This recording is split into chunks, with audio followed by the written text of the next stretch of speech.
This is the Happy Rant Sports podcast, in which Ted Cluck and Barnabas Piper rant about old sports, new sports, sports books, sports movies, and anything else related to sports that they feel like.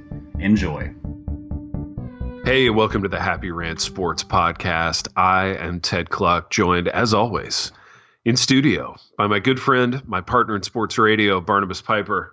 Pipe, I don't want to put the cart before the horse, but I think we've been wildly successful with these video breakdown episodes. And because we are nothing if not two guys who know how to pivot away from being wildly successful, we're going to deviate from that formula a little bit this time and talk about the NFL draft. But I think pretty soon, man, we need to hop on some more tape breakdown. I've thoroughly enjoyed that.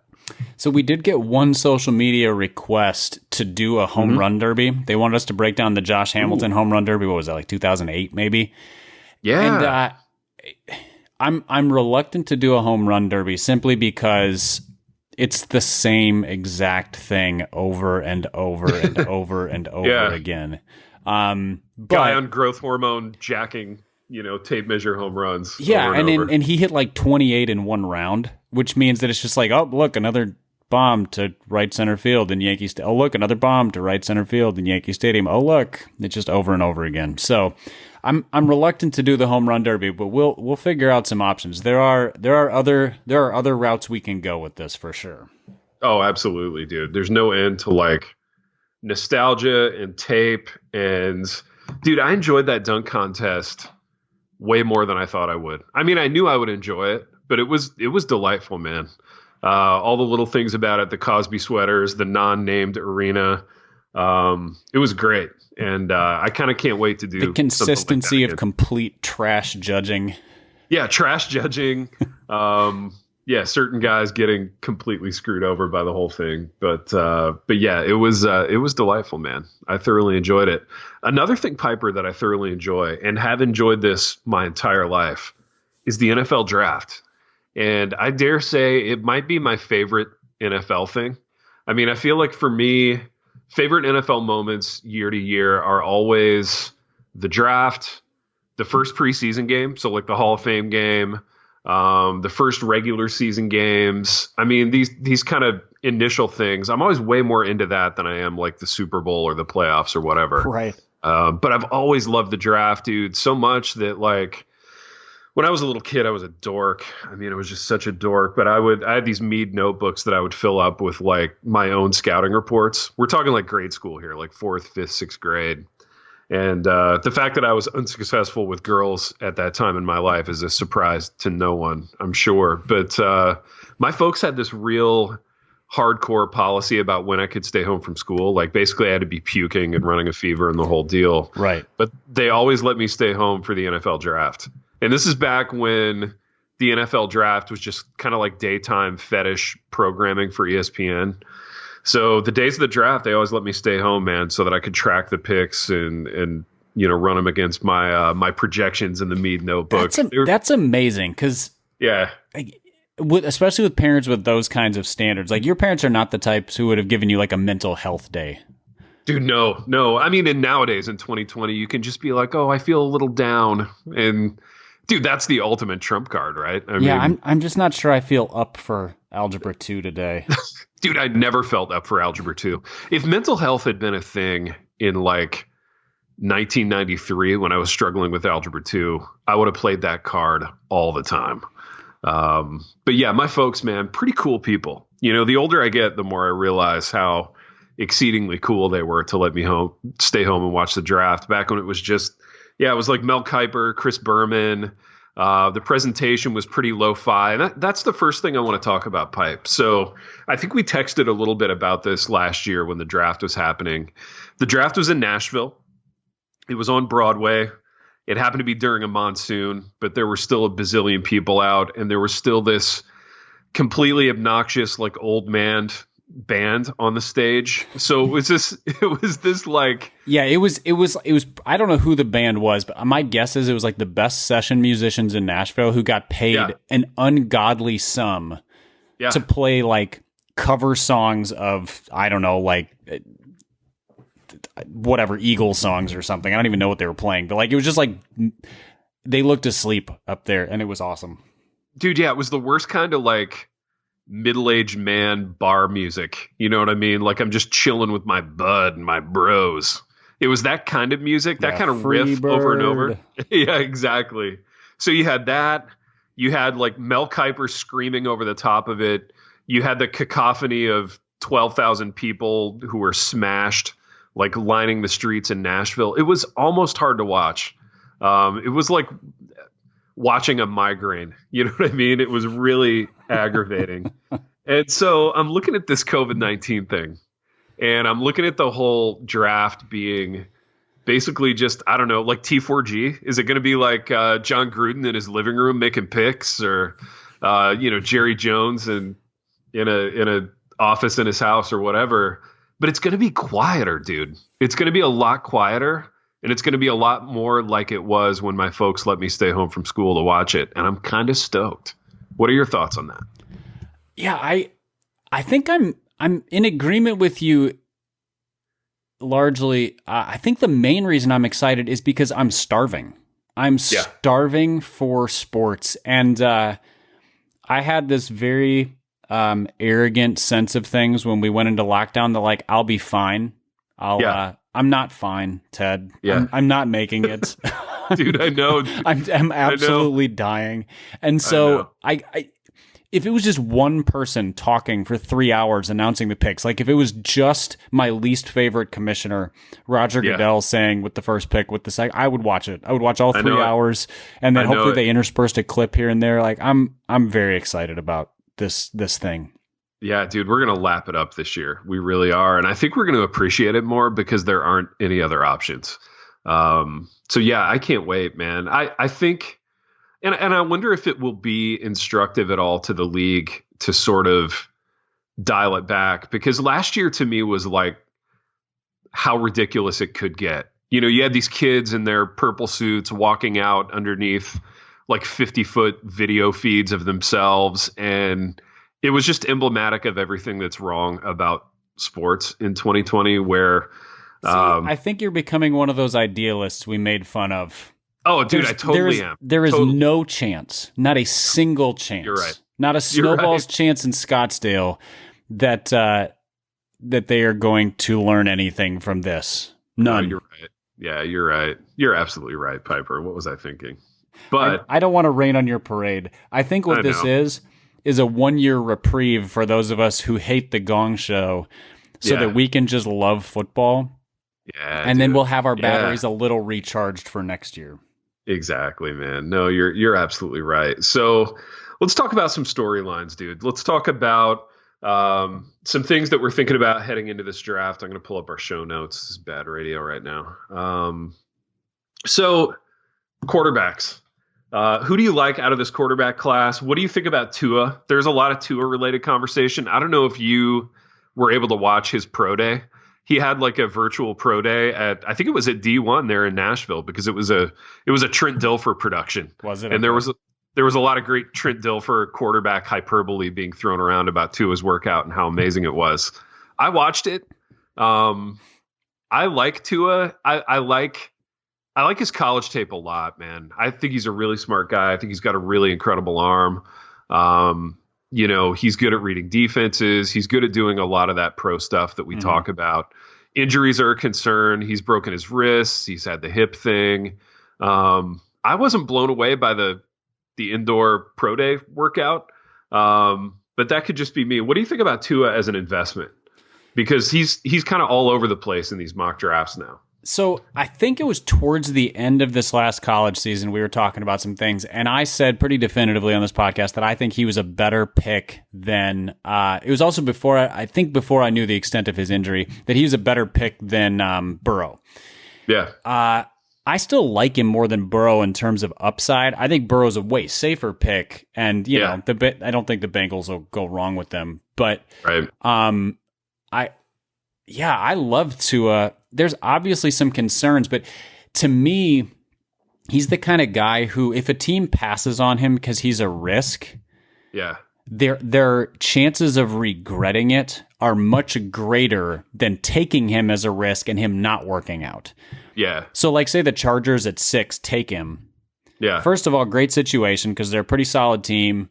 Good weapons. They have a quarterback really in weapons. place who they could ride with if he's not quite ready. Yeah. But if he doesn't work out, that's a bummer. Yeah. But if he was to work out for the 7th or the 8th or the 9th teams who took him and they passed on him, they would be kicking themselves because they're stuck with Tyrod Taylor, who we both like, but he's not. He doesn't have high upside. Yeah, so I think it totally makes sense. I think once Burrow's gone, Tua ought to be the second quarterback off the board, and a team. Yeah. I think a team that takes what's his face out of Oregon, Herbert, is going to really regret it as compared to Tua. Yeah, I think Herbert has the potential to be this year's Blake Bortles.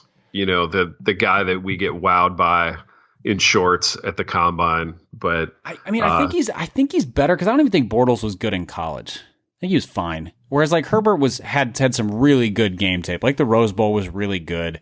Bortles was Mitch Trubisky. Yes. You know what I mean? Yes. The white guy who fit the paradigm, who was great in shorts, who we all kind of talked ourselves into. I think Herbert is what's his name? Josh Allen? No, not that one. The Rams. What's his face? Oh, Jared Goff. Jared, whatever. I think he's sort of Jared Goff-ish. We're like, interesting. He good guy, right system. He's going to do some things, but like, he's not a guy who you're going to depend on to turn your team around. Yeah. I don't know. I think if a team falls in love with Herbert and picks him over Tua, there's a real strong chance that they look like idiots in about 2 years. Yeah, dude, I get that. I think if you're the Chargers too, there's a ticket sales component to this, and not that you make football decisions based on marketing, but I mean, they're building a monumentally expensive stadium in a media market that doesn't care about them at all.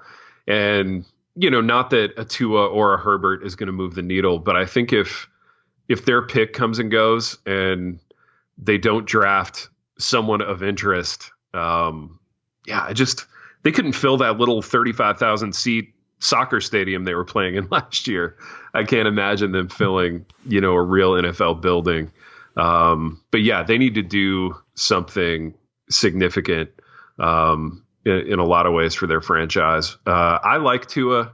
I don't know if I like him better than Herbert, just because of the injury concerns, man. I mean, he's small, he's brittle. There are a lot of those concerns, but I think you're right, Pipe. I think passing on him has the lowest floor. You know what I mean? So if you pass on I think Miami would be dumb to pass on him too. I think they would. I think they have what, the 5th pick? Is that right? Yeah. I mean, I think they. I heard somebody, one of these draft experts talking about how like Miami could pass on them and then like they're in the Trevor Lawrence sweepstakes, but they're not because they're going to win 6 or 7 games. They're going to be too good because they have was it Ryan Fitzpatrick? Yeah. They have like 7 picks in the first 2 rounds or something like that, or 5 picks in the first 2 rounds. They made some very smart signings in the offseason. Like they're gonna be a 6-win team, which means they're gonna have the 7th pick again. And, so maybe they get a decent quarterback. I don't know. I think if they pass on Tua, I think if the Chargers pass on Tua, they're both idiots. I think he could slide. I think he could be like the 18th pick or something. But if that's the case, those teams will be sorry. Dude, what if he gets to the Raiders? Do you think John Gruden would take him?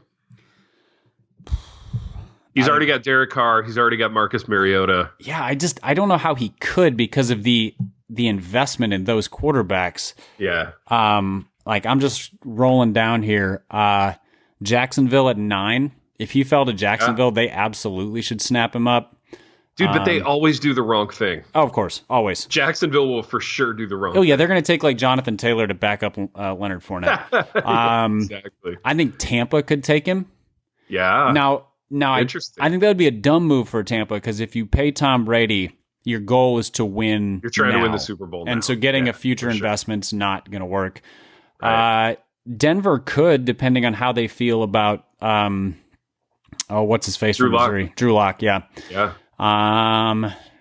Atlanta, no. Dallas, no. Miami at 18. If he fell and Miami got him with the second first round pick, Dude, that would be insane. Or Jacksonville at 20 with a second first round pick, like they would sort of back into the right decision, but they should have just taken him before it became a risk.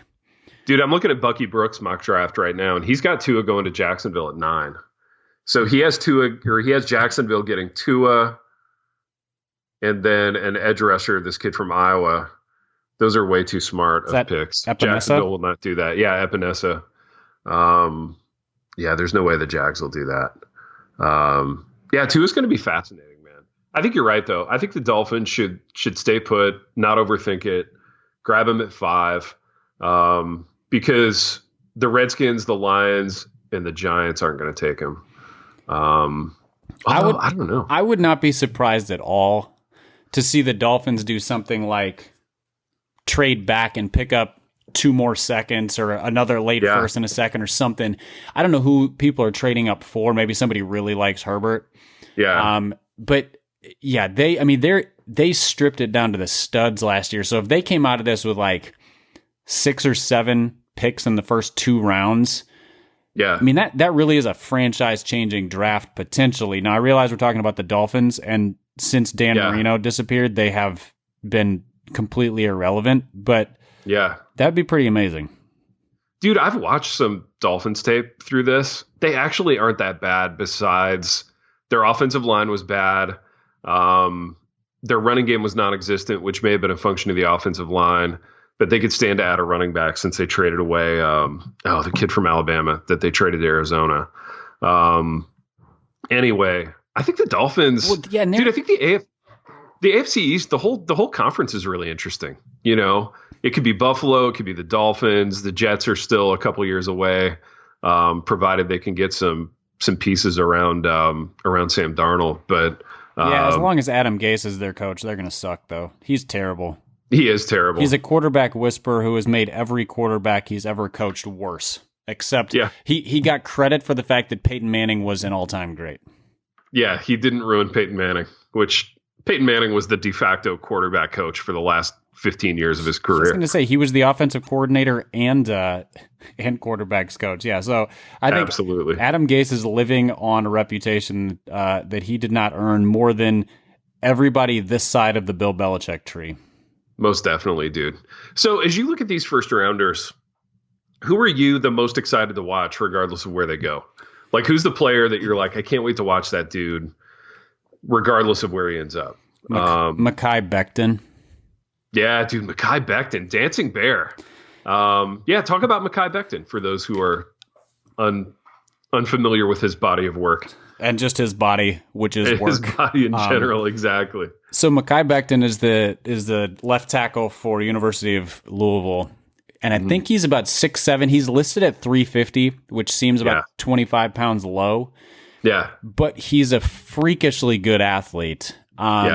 Just he ran a 5-second 40, which is slow for a linebacker, and is blazing for a guy that size. And he had really good 10-second splits, which is where they go your 10-yard splits. Your first 10 yards. So it's basically how quick do you get out of the blocks. Yeah. But he last year he was an intriguing prospect, kind of up and coming because he was enormous. This year though, like he played really well and he destroyed people. Yeah. And there's a shortage of insane left tackles. I think we were talking about this on a previous podcast. We were talking about the kind of the era, like the Walter Jones, Orlando Pace, etc. Like those guys are gone. Yeah. And I don't know that he's as dominant as those guys are, but to get a monster athlete left tackle who can maul guys, who can protect, is just fun. And he's the kind of guy, like, he could do anything. Like, he can play on any offensive line and make it better. And he's one of the only guys I would like to see Minnesota trade up for. Yeah. It'd be awesome. If he dropped to, 9th or 10th pick and they could package their 2 firsts and move up, I'd be in for that. I don't know if it's the best move for the franchise, but it would make me giddy.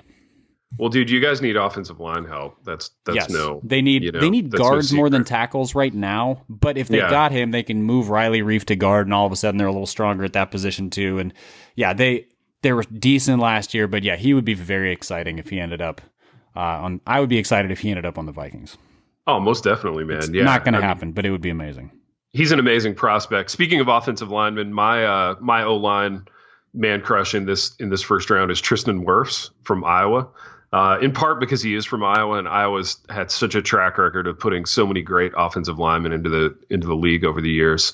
I think he's a pretty safe prospect. Similar freakish workout numbers as Mekhi Becton. There are some amazing tackles in this draft, Pipe. I mean, there could be 6 or 7 off the board in the first round, which is unbelievable. I'm looking forward to watching all those O-line highlight packages that they put up during the draft on some of these guys. But there are some teams that are going to come away with good tackles. The Dolphins, you got to think they'll get a good tackle, which they desperately need. They have 3 first rounders. I mean, they could really remake their team with Tua, a tackle, DeAndre Swift, the running back from Georgia. I'm seeing a lot of mocks with him going to the Dolphins. So let's talk about the Vikes for a minute, though. You guys have 2 picks. Can I talk about one more first round pick that this is a straight up homer pick. Oh yeah, for sure. Yeah. So you'll also appreciate this one because I think you liked his dad, and it is Antoine Winfield Jr. Oh, dude, yeah, loved his dad, man. Loved his dad. I like Antoine Winfield Jr. a lot. Just a good football player. Yeah, very good football player. Makes a lot of plays. He's a little small for the safety position because he's like 5. Yeah. He's probably 5'9" or 5'10", solidly built. He's fast. He runs in the 4.4s, but he's a University of Minnesota guy, and I'm very unfamiliar with watching professional prospect play in the University of Minnesota uniform. Yeah, it just doesn't happen often. Yeah, and so watching a number of their games this year when they had a really good year. He just kept making plays, and I was like, is this a fluke? What is happening? And then I realized, that's what happens when there's NFL talent on your team. Yep. This is new to me. Yeah. He's phenomenal, made multiple game-saving interceptions, et cetera. Just, he's going to be one of those guys who comes in, and with a smart defensive coach who doesn't just like put him in at deep safety, he's going to make a defense really quite a bit better by being able to do a lot of stuff. He'll be fun to watch. Dude, absolutely. That's the kind of guy you don't want to overthink the process, and the discussion was similar around Tyrann Mathieu when he came out. He was a little bit undersized. Everybody wants the big, sleek, 6'2", 220, Sean Taylor type safeties. But yeah, you don't want to overthink it when you look at film and a guy is just popping off, making plays all over the place. And to be able to do that in Minnesota and to have that kind of production, somebody's going to get a really good football player.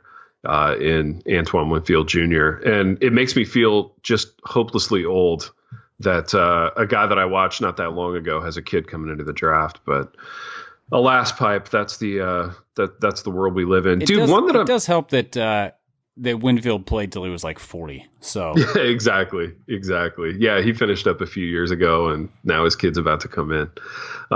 One guy that I'm stoked to watch, Piper, is Jerry Jeudy, the wide receiver from Alabama.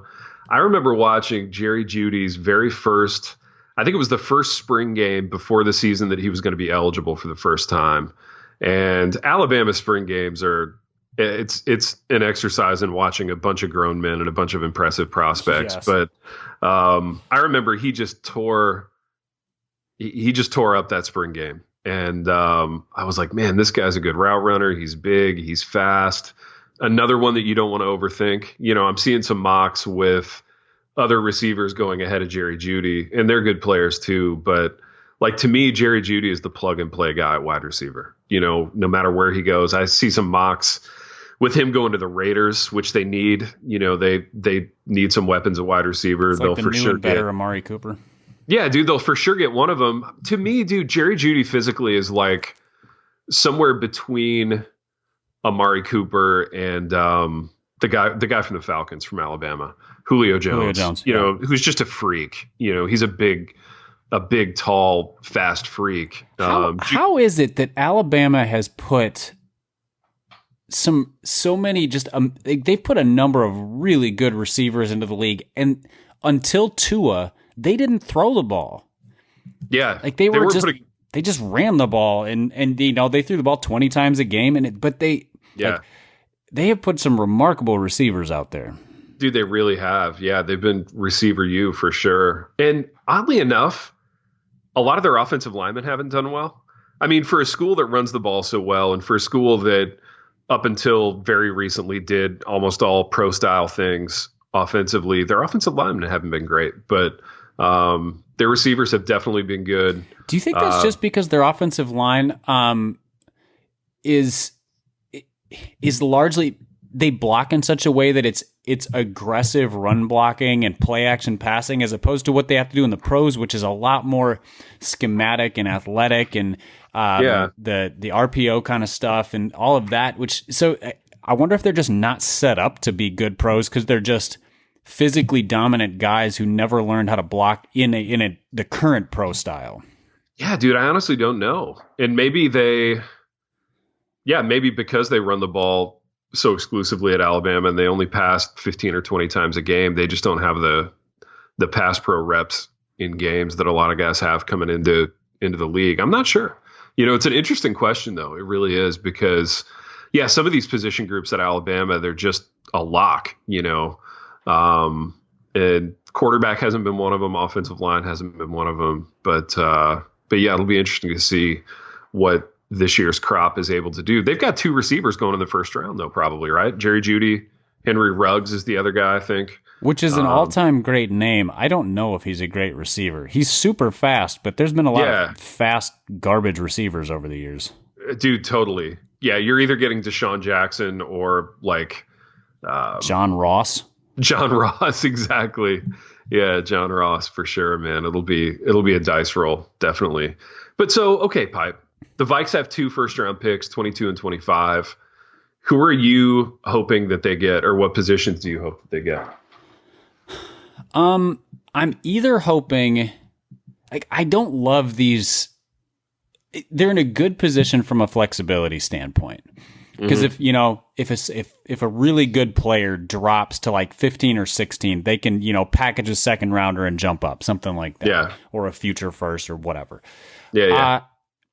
If they sit tight, I'm not crazy about it. So I kind of hope they move back and get more picks or move up because they have no wide receivers outside of Adam Thielen.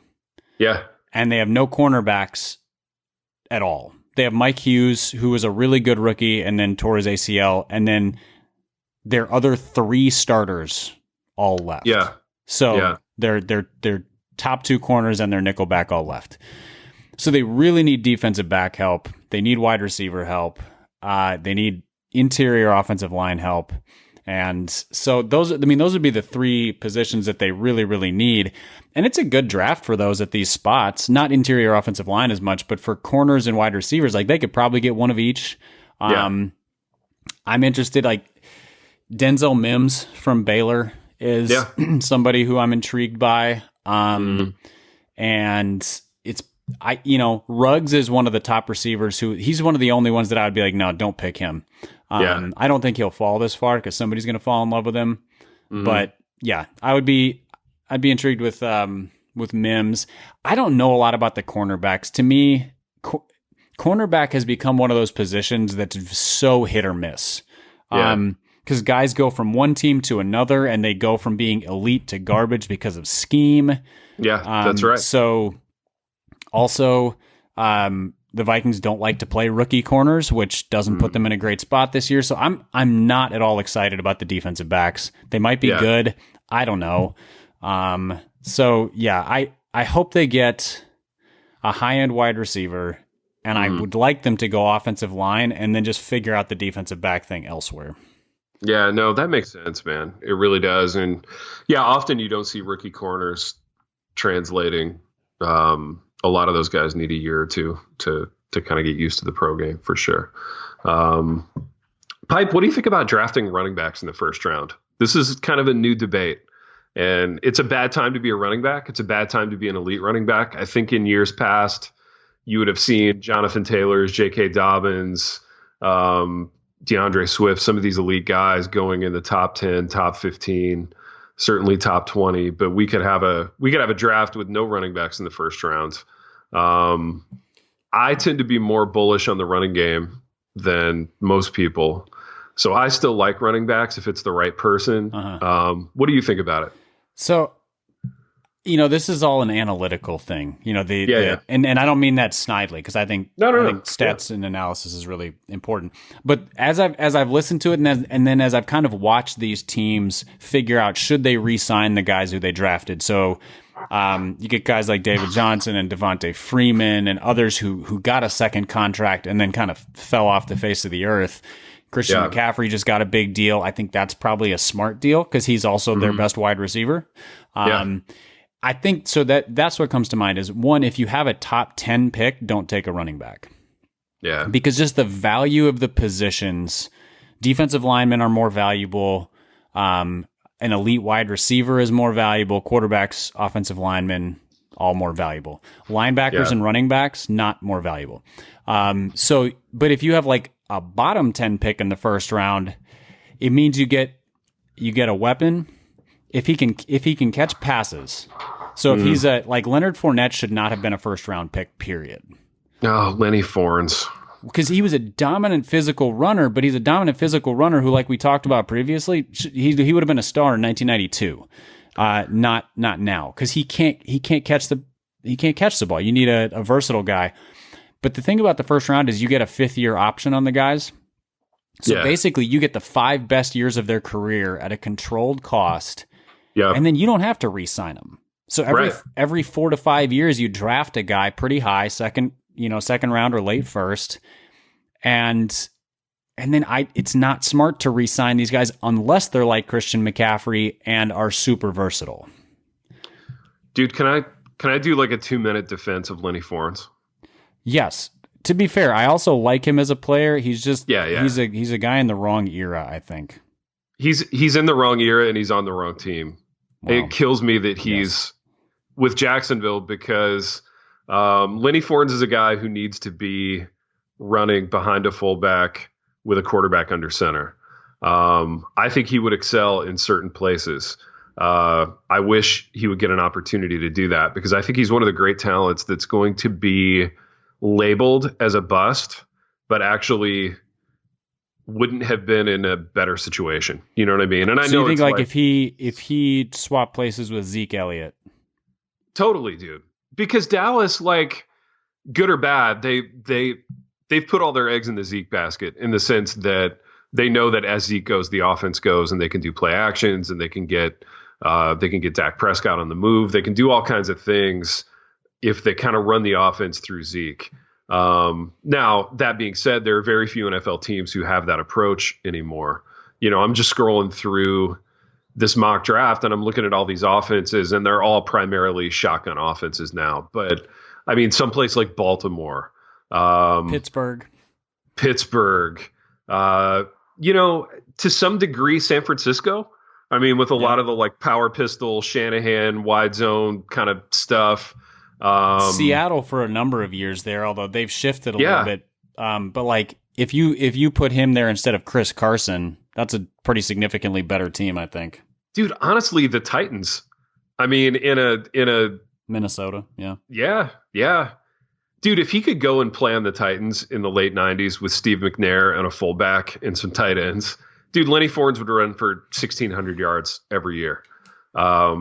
He's a good football player. There is not in the wrong a lot, situation. Yeah, there's even the teams that run the ball a lot now. Like Minnesota runs the ball a lot. The Titans run the ball a lot. They run it's a lot of that outside stretch stuff, and it's. And I mean, I think he could do what Derrick Henry does, but Henry is a little bit more of a perimeter runner. Fournette is definitely more of a like I'm hunting contact, and I think that's where that's probably his biggest shortcoming, because it's just such a violent game that he's going to knock his own career short by hunting contact instead of figuring out how to be a playmaker. Dude, who's the new coach in Jacksonville? No, they kept their coach. That's horrible. They kept Marone? Yeah, I'm pretty sure they kept Marone and they fired their front office. Wow. Dude, let me confirm that. Hang on. Jacksonville Jaguars. I'm like 85% sure that's accurate. Dude, it is Marone. That's wild. Huh. Yeah, that team is a dumpster fire, dude. And I like Marone. Marone, like, typically is a power run kind of guy. When he was a head coach at Syracuse, they had great running games and they had great power running games. I don't know who the coordinator is or what's exactly gone down there in Jacksonville to derail the career. The coordinator, it was, what's his name? John DeFilippo. Oh, yeah. The Minnesota offensive coordinator who got fired for not running the ball enough. Exactly. Who was terrible at Minnesota so DeFilippo will essentially have like screwed up 2 golden opportunities with 2 of the most talented, like, between the tackles runners in recent NFL history in Dalvin Cook and Lenny Fornes. I mean, it's just human nature that people want to do what they want to do. You know what I mean? And if you're John DeFilippo, you want to spread the ball out and throw a whole bunch, regardless of who you have. But it's just a shame that that some of these great players are gonna suffer for it. Well, to be fair, I think he was the quarterback's coach or something like that for Philly when they won the Super Bowl, and that was a very talented offense. Lots of good players. Then he went to Minnesota, who had a few talented players and a bottom 5 offensive line. They were abysmal. Then he got fired, and then he went to Jacksonville, where it's not like they're overflowing with offensive talent either. So he's another one who, like, this is another situation where if Fournette is not a bust because of situation, is DeFilippo a bust because of situation? It's hard to say. It's a great question, man. And yeah, Jacksonville is addled with, poor offensive linemen as well. So yeah, I mean, it's really hard to say who you blame in these situations for sure. But that feels like a team that's going nowhere. And it feels like a team that just doesn't know who it is, which is a shame. Let's talk about draft bust, Piper. Do you think about draft bust? I do, just because I think their stories are fascinating. And I'm really interested in the whole, there's so much fanfare and so much pomp and circumstance when these guys come into the league. And I'm intrigued by why they wash out, who washes out, et cetera. So let's start with like all-time favorite draft busts. Do you have some? Man, in the NFL, it's different. I feel like in the NBA, draft busts are so much more prominent because you're 20% of a starting lineup, and usually you are drafted to turn a franchise around. Sure. So if you're a lottery pick in the NBA, especially if you're a top 5 pick, you're supposed to be a star within a season and a half. Yeah, that's true. In the NFL, I feel unless you're a quarterback, maybe a wide receiver, the economy of it is you're supposed to contribute to a winning team. You're one of 22 starters, and so the bust thing is very different.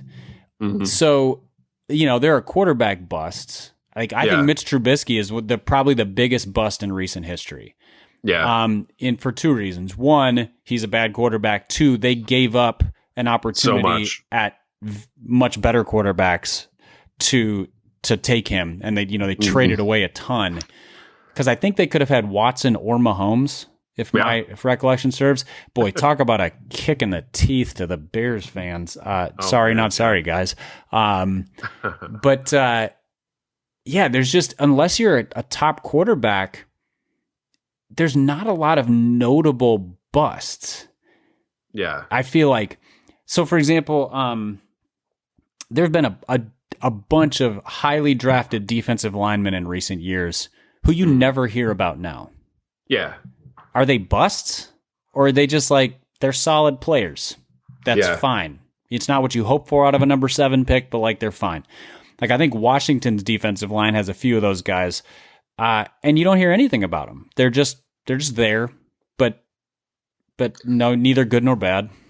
Yeah, it's interesting with those guys. I think, the edge rusher position has probably provided a lot of draft busts in the last 10 years. Yes. I'm thinking about guys like Barkevious Mingo and some of these small forward build wise type of guys who were just pass rushers in college who made it work, but who never really made it work in the pros.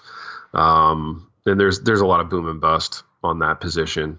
I'm looking at these draft busts over the last 15 years. Joey Harrington with the Lions. Again, though, yeah, quarterback.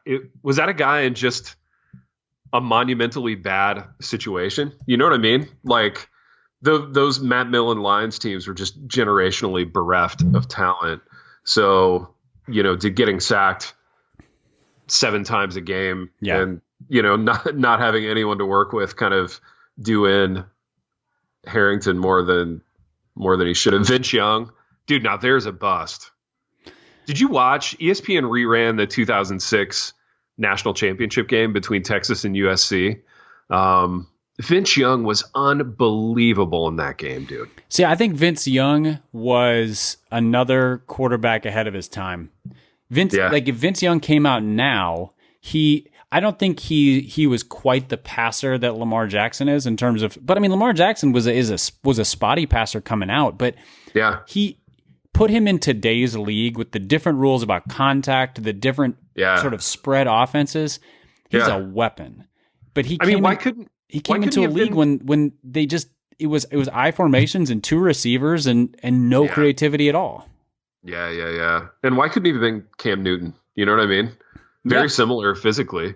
Vince was an unbelievable runner, maybe even a little shiftier and more slippery than Cam. That game was a really fun watch, dude. There was so much talent on the field in that game. It's astonishing. Brian Cushing was in it, the old USC linebacker. Ray Maluga was a freshman. A bunch of fun guys, man. Ryan Khalil, the center from USC, was in that game. Matt Leinart, another great quarterback draft bust. Looked amazing in college, didn't make it in the pros. Jamarcus Russell is another one. Dude, now Vernon Golston is kind of the ultimate edge rusher bust who just I don't think he ever got a sack in the pros. He went to the Jets, right? He went to the Jets. It's like number 5 overall, something like that. Yeah. Unbelievable, physical tools, looks amazing getting off the bus, was productive in college. So I'm looking at a list of busts here, and number 8 on their list is Robert Griffin III. I'm going to throw a flag on that 15-yard penalty for complete contextual BS. Yeah. Because he looked like the kind of guy who was changing how offenses were run until he got his leg destroyed. So that's garbage. That's a bad call.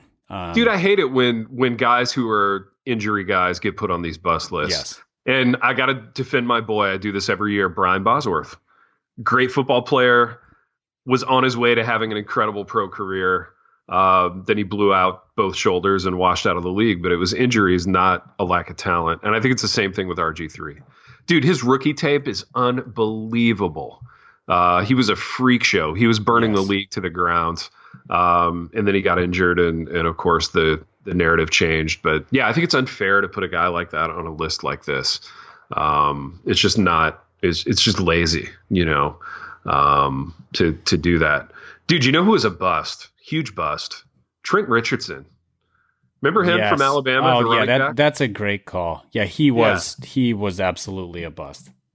Yeah, I mean, there's a guy who maybe was just a product of a super dominant college offense where Alabama was just so many light years ahead of everybody they were playing. They made it look easy for him. But I think the thing we discovered when he got to the pros is that he couldn't read blocks at all. So not a lot of vision.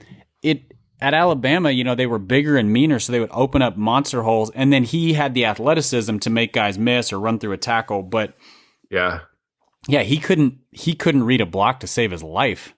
Yeah.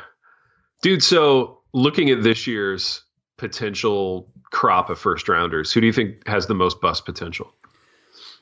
Justin Herbert, Henry Ruggs, all of the defensive backs. Mm-hmm. I feel like defensive backs always have bust potential because, for all the reasons we talked about already, like if they get in a situation where they're being asked to play a cover 3 and they're a man-to-man guy, like they're just going to look terrible. Yeah. It's the same thing if Richard Sherman, who is an all-time great at his position, is put in the wrong system, he looks slow and old because he is. So, yeah, I think he I think defensive backs for this year. I mean, Tua has bust potential, but again, that's injury related more than anything else. I think those would be, but yeah, I think Herbert and Ruggs are the two I look at and I go, I mean, Ruggs might get 27 catches in his career, or he might be Deshaun Jackson, and where it's 10 touchdowns every year, and he's just changing the shape of the defense every game. Dude, you're right. I mean, it's John Ross and his like hamstring pull every 3 weeks, or it's Deshaun Jackson. Those are great comparisons. You know who are rarely busts, even if they never live up? Offensive tackles. I agree. Because if they're bad, they just move to guard. Yeah, that's right. Like Brandon Scherf, who was he was a top 10 tackle draft pick by I think the Redskins. Yeah. And he was not a good tackle, but he's been now he's one of the 5 best guards in the league. I was going to say he's been a Pro Bowl guard for years now. And I feel like other than Becton, like Becton could not really play guard because he's so big. But all the other tackles in this draft, you look at it and you're like, well, if they stink, you have a good guard. Yeah, that's right. That's right. Dude, I think there's some bust potential on Chase Young. Not because of anything you've necessarily seen out of him, but I think just the expectations, right? Expectations are so high. Yes. That if he comes in and does anything less than get 10 or 12 sacks in a season, you're going to look at him as a bust. I haven't looked at stats on this. I feel like defensive end sacks have gone way down in the last couple of years. Dude, they have, because the passing games have gotten quicker. Right. With the spread schemes, it's all predicated on like 3-step drop and get the ball out. So, a lot of these edge guys, they don't have time to really crank up a pass rush like they did before. And I mean, this is the evolution of the game, right? And this is what's so interesting about football as opposed to a game like baseball, where the strategies are pretty static. We talk about a shift as like this huge development in the game, and it is. But like, I mean, football's always evolving. Yes. So you have these unbelievable edge rushers, and you spread the field to mitigate against it, right? So if somebody like Chase Young or Lawrence Taylor or whoever is killing you off the edge, then you spread the ball out. You get it out quick. It's a way to hide inferior offensive linemen. It's a way to keep from having to pay, a king's ransom to a left tackle or whatever. I mean, it's really these are the evolutionary things in the game that make it so fascinating. And as the game has spread out, as inside linebackers have gotten smaller so that they can run more, I think you're going to see teams like heavy up. I think it's going to be a good time to be Leonard Fournette in like 2 or 3 years. Well, that's how the Titans made it to the AFC Championship game. Was they were not as talented. They did not have a good passing game. They had they had like one decent passing weapon, maybe 2, but they did things on offense that other teams were just not prepared to stop, because they were prepared to try to run with spread teams. It's like, hey, we've got Jack Conklin and Taylor Lewan at tackle. We've got a running back who's 255. And guess what? Your Mike linebacker is 220. He's a glorified safety. So yeah, they just rolled downhill in the cold. Like when it's cold and you're 220, you don't want to have to face up against a guy who's 260, dude. When it's what makes Kyle Shanahan so good too. Like there were some games where Garoppolo threw the ball like 12 times. Absolutely. Because he's like, well, why should we stop running the ball? We're getting 6 yards a carry. So we're just, and he did it with 3 different backs or whatever, but Tevin Coleman, Matt Breida, really creative. And these are the evolutionary moves that I think are interesting. And it's why we could look back on a Chase Young and maybe attach the bust label because of the way offenses are going. See, and I think that's where we probably need to change. Like we have in our mind, Julius Peppers or even JJ Watt a few years ago, or Reggie White or whoever, where these guys get, 10, 12, 18 sacks a game or a year. And I think like a defensive end who controls the offensive line and gets 8 to 10 sacks is a stud. Absolutely. And but it doesn't look that way because it's a little bit like baseball where we look at saves for relievers. It's kind of a vanity stat.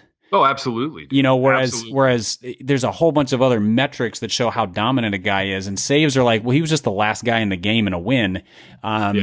And I think sacks are a little bit like that for a lot of these guys. Like I think last year Aaron Donald had 3 sacks? Yeah. But if you look at all the other metrics, still the most dominant defensive tackle in the game. Dude, I'd rather have Aaron Donald. You know what I mean? Give me Fletcher Cox, give me Aaron Donald. I think in another 3 or 4 years, we're going to be talking about edge rushers the way that we talk about running backs now. You know, it's too much of a dice roll, right? To take the Redskins they're going to take Chase Young and they're still going to be bad, right? Or if they're good, it's because they have defensive tackles like the guys they drafted. What was his name? Jonathan something or other out of I think it was Jonathan out of Alabama. A couple years ago. Yeah. And so they have 3 other good offensive or defensive linemen, and that's why they're going to be solid as a defense, but not because he revolutionized anything. Dude, it's kind of why nobody wants to pay Jadeveon Clowney. You know what I mean? Right. It's like, you know, he looks like a Ferrari. You know, he made the big plays in college.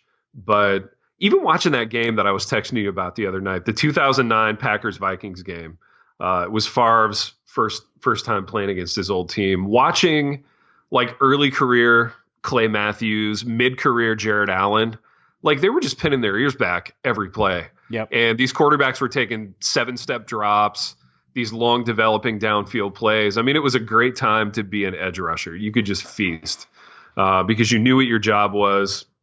You were pinning your ears back, and you know, you could really rack up sacks in that era. But I think it's different now. So I think Chase Young for me has some bust potential.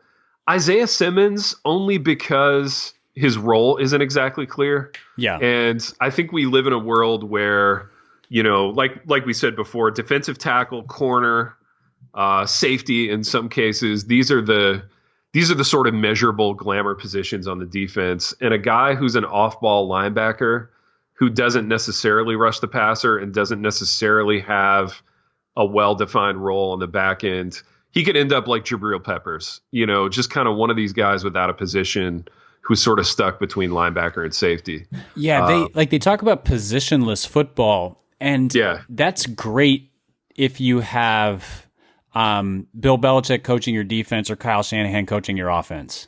Right. Where a guy gets 8 carries and 4 receptions and he's just a playmaker all over the field.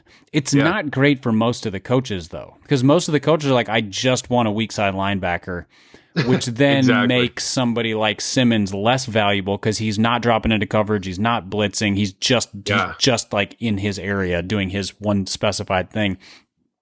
Dude, who's the comp for Simmons? As you think about linebackers, like who is it? Is it Anthony Barr? Yeah. Who's been great. Well, he's been up and down because they struggled to figure out how to use him. The last couple years, he's been phenomenal because they realized he's not, you know, like when people call somebody a Swiss Army knife, to me, that's an insult because a Swiss Army knife is the worst knife.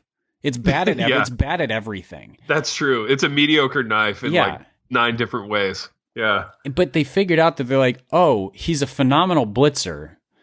Yeah. He's also fairly effective in coverage, and he can play the run, and he can control the edge, and so they use him all over the place. Yeah. And so I think Simmons could be like that. I think he's not quite as big, and he is faster, so maybe he's a better coverage guy. Like he's the guy who takes some of these what do they call the tight ends, like the stand-up tight ends, out of the game. Like He's the guy who might be able to run with some of the top tight ends, but then also play the run, take away the middle of the field a little bit.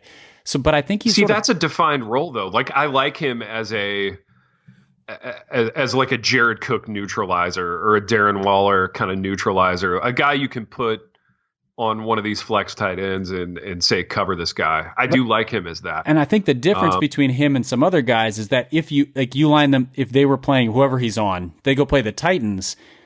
Yeah. I think he has the ability to step up and put Derrick Henry on the ground too. So he can run with Jonnu Smith or whatever. But since the Titans don't really pass, like he can sort of shirk that responsibility and step up and play the run. You know, whereas most guys, what he would be great at to me, like my comp for him is Brian Urlacher. Okay. who actually played some safety in college, Yep. but had similar physical dimensions. Yeah. One of these tall, lanky, Urlacher heavy, was strong, fierce. fast linebacker. He was, but he was still only he the was second best linebacker on that Bears team, though. Dude, who was the first best? Lance Briggs.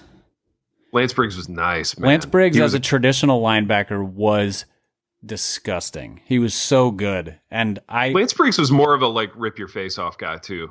Whereas Urlacher was more of a roam around in space guy. But so Urlacher played middle linebacker in a Tampa 2, which basically meant dropping back 20 yards on most plays and being kind of a center fielder. And he was great at it because he could cover so much space. The league is different now. That was back when, like you said, everybody was lining up with two backs and a tight end. So it's a different league now. Yeah, but Simmons is sort of Derek Brooks 2.0. Well, I mean, Urlacher was Derek Brooks 2.0, and then he just sort of an ongoing, like in that legacy of monster guys who are also really fast and rangy. Yeah. I mean, could he be Kuechly, or is Kuechly more of a traditional middle linebacker? Dude, I think Kuechly's more traditional. And Kuechly's thing, I haven't watched enough Isaiah Simmons. Isaiah Simmons just flies off the page from a physical standpoint. Yeah. But with Kuechly, it was instincts. I mean, he was more Ray Lewis. He was calling the offense's plays before, before they knew where they were going. He had the play called and he was there. So he was just incredibly instinctive, very physical, like in terms of running from sideline to sideline. Great tackler. Yeah. Like he was just a great he was great when it was time to make the tackle. I don't know how good Simmons is in all those ways. Right. That makes sense. He may end up being like that, but I think Kuechly was pretty special in a lot of those ways, and you knew it when he came out. To me, like Kuechly and early career Ray Lewis are very analogous. Both about 225. Ray Lewis was small when he came out. Yeah. But he could fly. He was all over the place like Kuechly was. Simmons, Chase Young, I think the expectations are just going to be sky high, and there may be no way that these guys can live up to it. So that's where I'm looking for bust potential. One of the tackles is going to be a bust, but like you said, they could kick inside to guard, and maybe it's not such an issue. Pipe, going to be fun, man. Whose draft feed do you watch? Do you watch NFL Network or ESPN? In the past, I've watched ESPN because I didn't have access to NFL Network. I'll be interested to see. It'll be whoever Hulu Live has, which might be all of them this year. Yeah.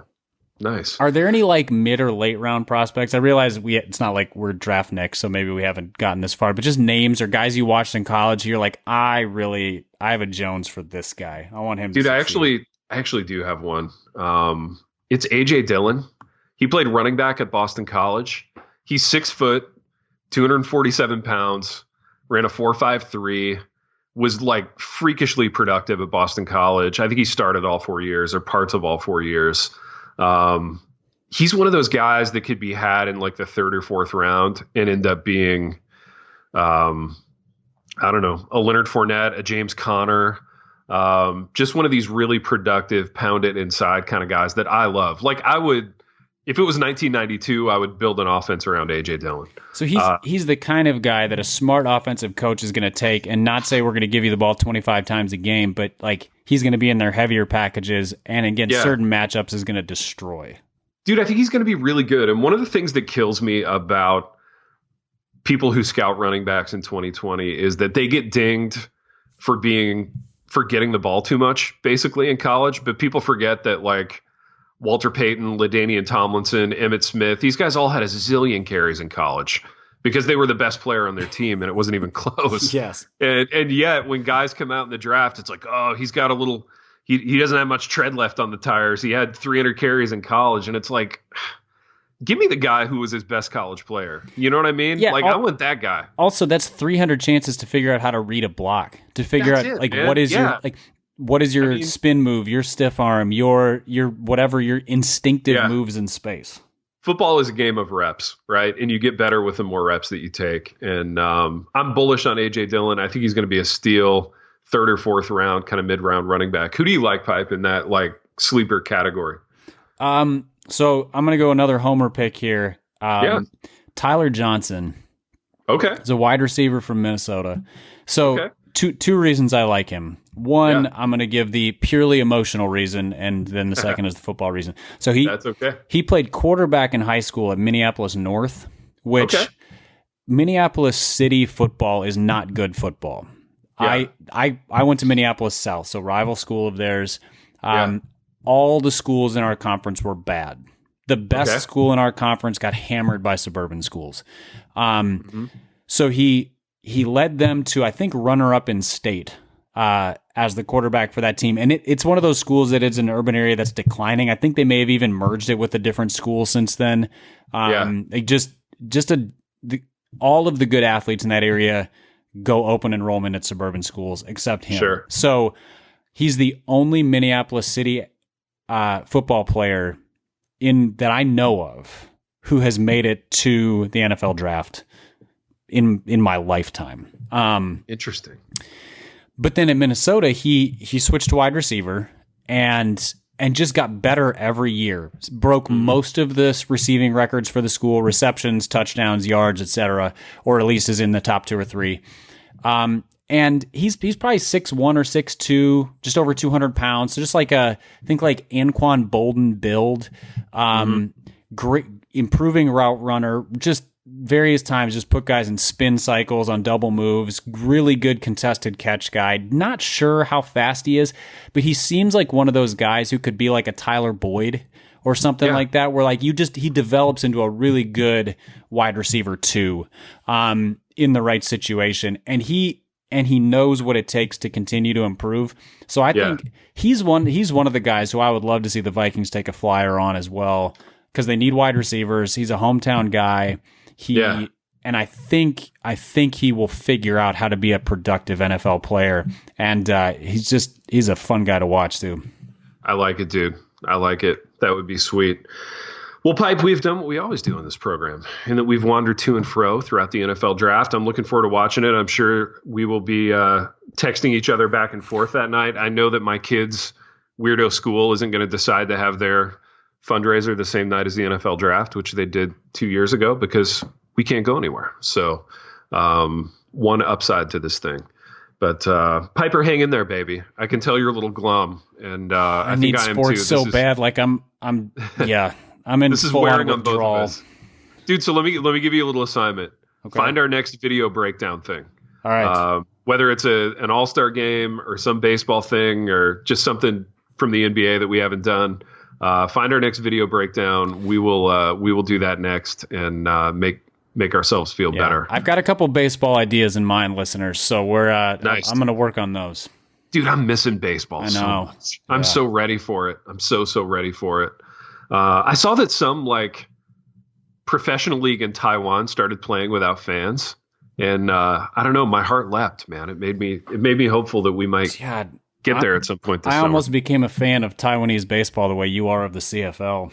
Dude, seriously, we may both be in that boat before this is all said and done. And the CFL is on hiatus. Kills me, man. Absolutely kills me. But Piper, we will soldier on. We'll have the draft to get us through at least a little while. And until next time.